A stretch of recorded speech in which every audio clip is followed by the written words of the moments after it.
Və həmçinin bəyənilməyən yaxud da çəkinilməsi lazım olan işlərdən biri də hicamadır. Oruclu ikən qan aldırmaqdır. Yəni, səhih hədis var ki, Peyğəmbər sallallahu aleyhi və səlləm oruclu ikən qan aldırmışdır.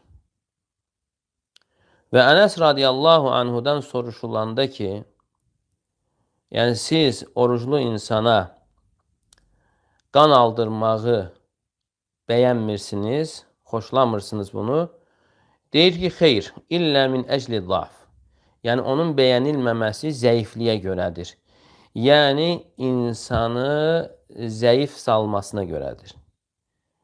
Deməli, ixtilaf var bu məsələdə. Amma yaxın olan odur ki, qan almaq orucu pozmur. Amma qan almaq insanı zəif düşürərsə və zəif düşdükdən sonra və orucu aşmasına səbəb olarsa, əlbəttə ki, belə bir halda bəyənilmir və yaxud da qadağan olunur.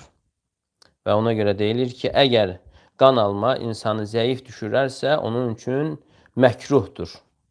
Məkruhdur.